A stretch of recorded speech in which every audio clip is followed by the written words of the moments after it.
Em nome do Pai, e do Filho, e do Espírito Santo. Amém. Naquele tempo, Jesus foi para as margens do mar da Galileia, subiu a montanha e sentou-se. Numerosas multidões aproximaram-se dele, levando consigo coxos, aleijados, cegos, mudos e muitos outros doentes. Então os colocaram aos pés de Jesus e ele os curou.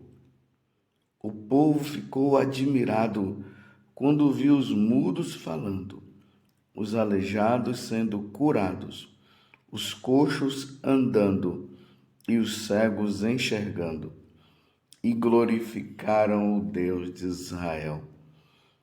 Jesus chamou seus discípulos e disse: Tenho compaixão da multidão, porque já faz 3 dias que está comigo e nada tem para comer.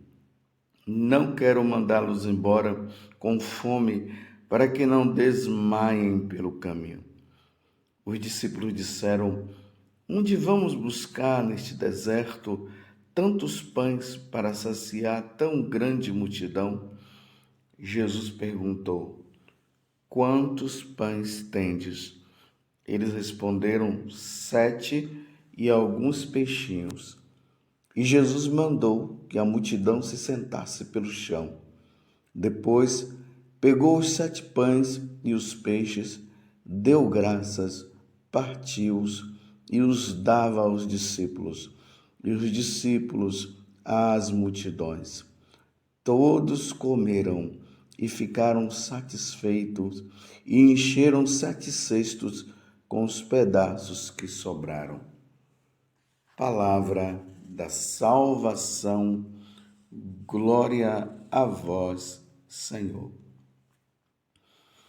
Meus irmãos e minhas irmãs, estamos nesse tempo do advento.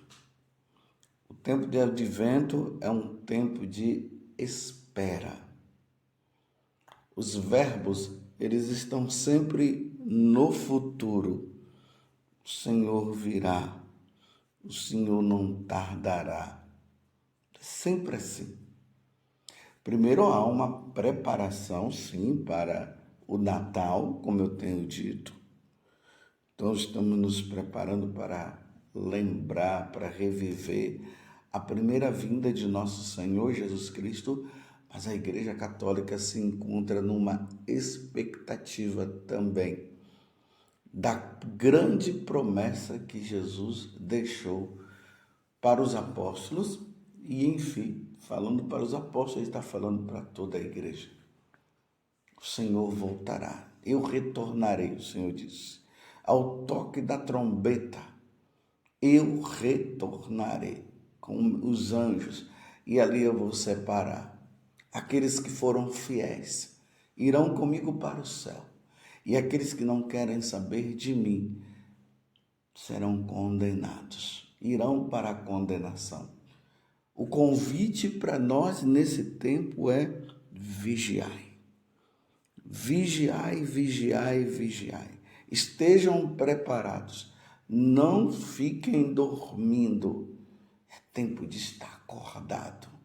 Claro, aqui eu não estou dizendo que não é para ninguém dormir, você está entendendo que esse não dormir é uma metáfora, porque aqueles que não querem levar uma vida santa é como se estivessem dormindo diante de tal expectativa.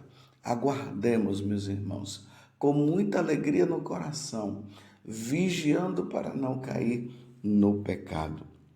A antífona da missa de hoje nos diz assim: o Senhor vai chegar e não tardará, e há de iluminar o que as trevas ocultam e se manifestará a todos os povos.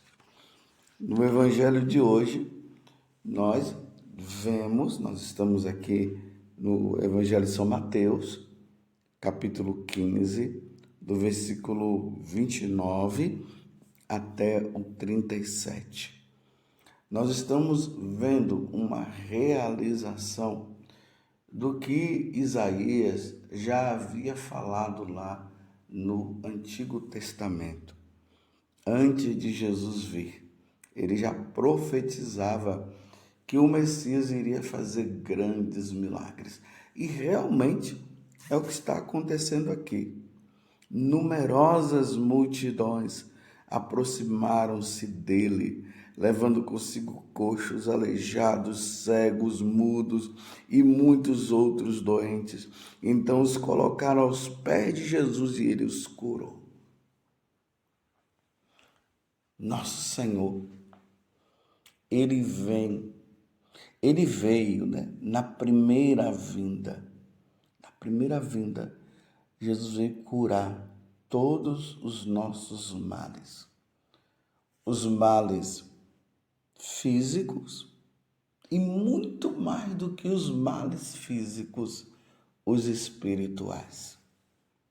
Lembremos que lá no capítulo 2 do Evangelho de São Marcos, quando aqueles homens, 4 homens levam um homem que estava paralítico, e eles não conseguiam entrar ali na casa de Pedro, então eles colocaram por cima do telhado e o homem foi descido com a ajuda desses 4 amigos deles. E quando Jesus ele viu aquele homem, a primeira coisa que Jesus disse foi: os teus pecados estão perdoados. Todo mundo esperava Jesus dizer para aquele homem simplesmente isso: levanta-te e anda. Mas Jesus falou: os teus pecados estão perdoados. Porque é preciso notar, meus irmãos, que a primeira vinda de Jesus foi para isso. Jesus veio para nos curar da doença da alma. O pecado é a única coisa que pode nos impedir de entrar no céu. E aí existem os vários tipos de pecado. Idolatria,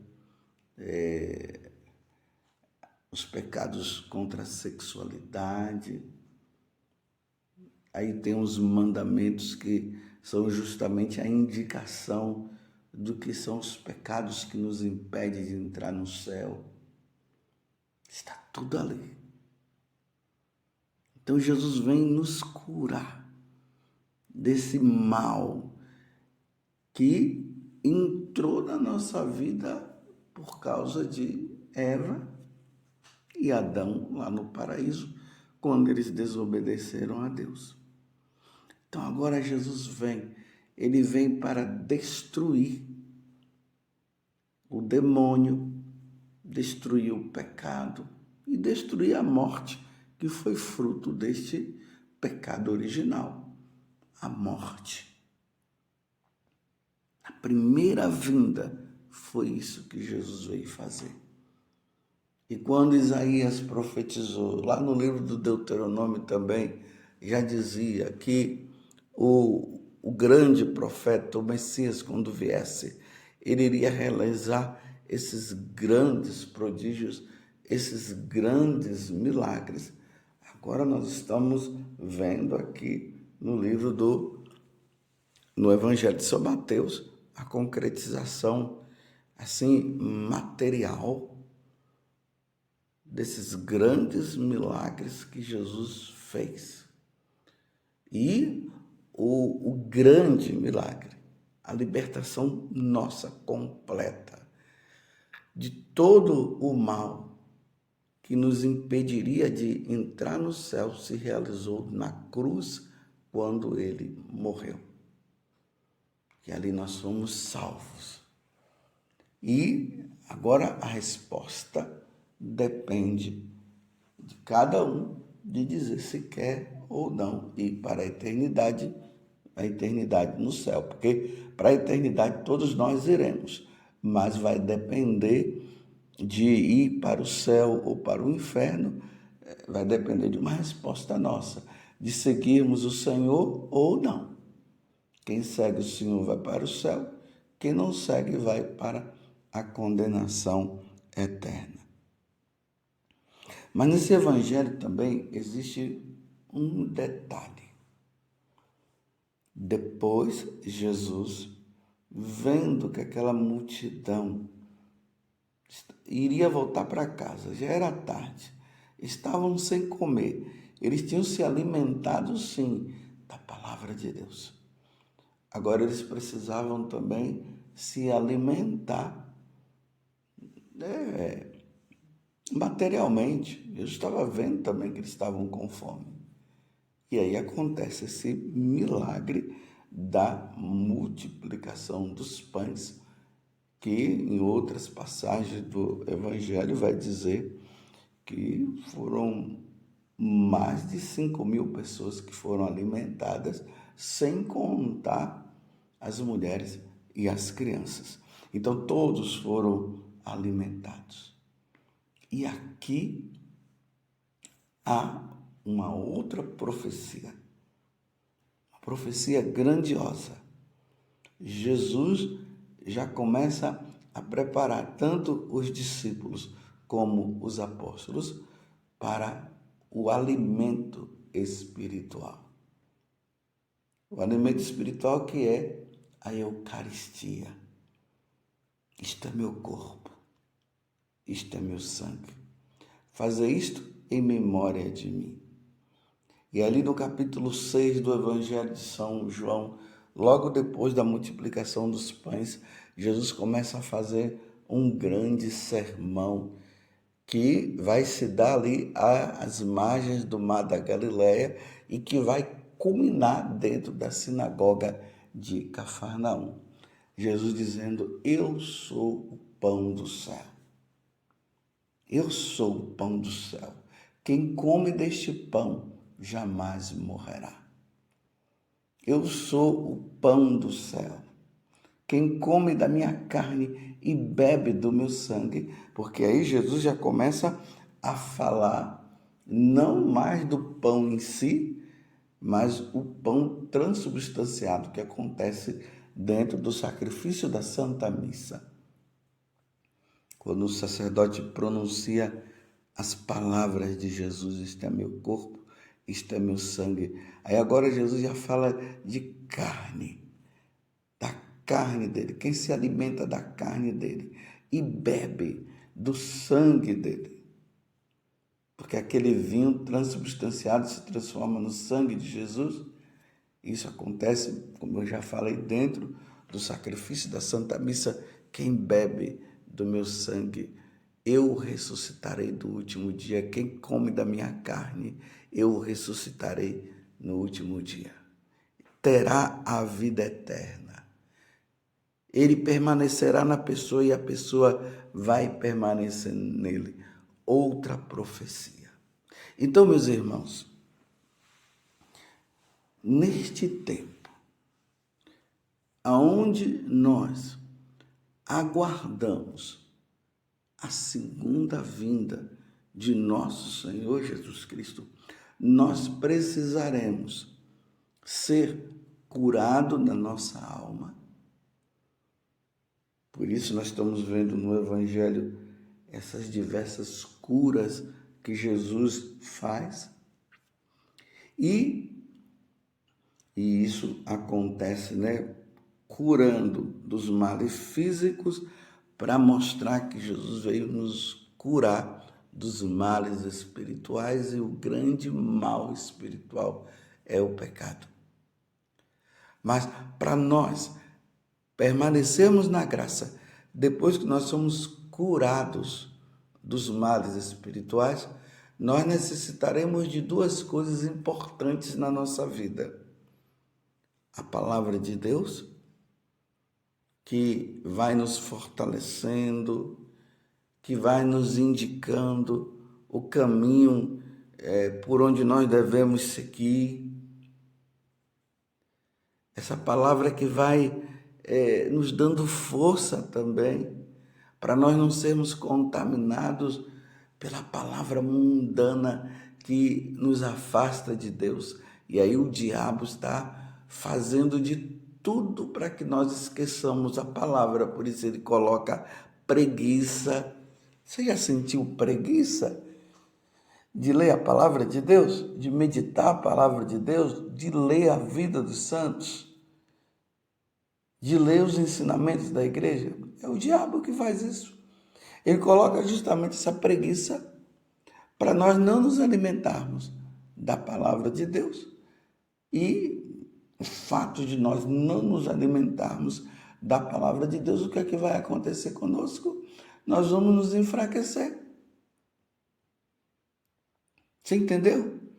Então, toda vez que você sentir preguiça de ler a palavra de Deus, preguiça de ler a história da vida de um santo, ler o catecismo, que nos dá uma firmeza, que nos dá clareza quanto à doutrina da igreja, que é a doutrina de nosso Senhor Jesus Cristo. Você já deve ficar atento. Epa, isso aqui é a ação do diabo. O diabo não quer que eu me fortaleça, que eu tenha o conhecimento das coisas de Deus, para eu ficar na ignorância e acabar pecando. É assim que o diabo faz. E depois Jesus nos alimenta com o seu corpo e seu sangue. Porque nós precisamos nos alimentar também. A nossa alma, ela precisa ser alimentada. O alimento da nossa alma é a palavra de Deus. E aqui, para nós católicos, nós entendemos muito bem que a palavra de Deus, a Sagrada Escritura, a vida dos santos, a doutrina da igreja que eu acabei de falar, e também a Eucaristia. Irmãos, sem esses elementos, nós não conseguiremos viver neste mundo de contradições, de mentiras. Nós não vamos conseguir sobreviver e perseverar em nosso Senhor Jesus Cristo diante desta crise tão grande que nós estamos vivendo. Como vencer essa crise? Porque está difícil. Cada autoridade religiosa fala uma coisa, os piedosos são perseguidos, e isso São Paulo já havia falado quando ele, escrevendo para Timóteo, ele diz que aqueles que vivessem uma vida piedosa seriam perseguidos. E aí está essa perseguição toda. E aqueles que estão vivendo as coisas erradas estão tudo numa boa, são até elogiados. Então, como sobreviver? Palavra de Deus, Eucaristia, devoção a Nossa Senhora. Precisamos ser devotos da Virgem Maria. E aí, o terço é muito importante nesse tempo, porque o terço, na medida que nós vamos contemplando os mistérios do terço, nós vamos contemplando também os mistérios da vida de nosso Senhor Jesus Cristo, e vemos ali a presença de Nossa Senhora, ela que nos traz Jesus, a adoração ao Santíssimo Sacramento, a confissão. Esses elementos são importantes para nós estarmos realmente preparados para a segunda vinda de nosso Senhor Jesus Cristo. Sem esses elementos, tem muitos outros também, aí entra o jejum, a penitência, tantas outras coisas que são necessárias para nós nos tempos de hoje. Senão, meus irmãos, nós seremos tragados pelo mundo, seremos tragados pelo pai da mentira, que é o diabo, porque é isso que ele quer fazer. Porque ele mente. É diferente de Jesus, que Jesus é a verdade. Ele mente e vai enganando, vai nos mostrando uma falsa felicidade. E aí nos perderemos. Mas, claro que isso não vai acontecer conosco, por causa da nossa fidelidade. Sejamos fiéis, meus irmãos. Sejamos fiéis. Porque o Senhor virá. Eis que o Senhor há de vir a fim de salvar o seu povo. Felizes são todos aqueles que estão prontos para ir-lhe ao encontro. Essa é a antífona do Evangelho de hoje. Feliz daquele que está preparado, firme, para aguardar o Senhor. Peçamos a Deus a graça de no dia de hoje sermos fiéis. Peçamos ao Senhor a graça da nossa fidelidade.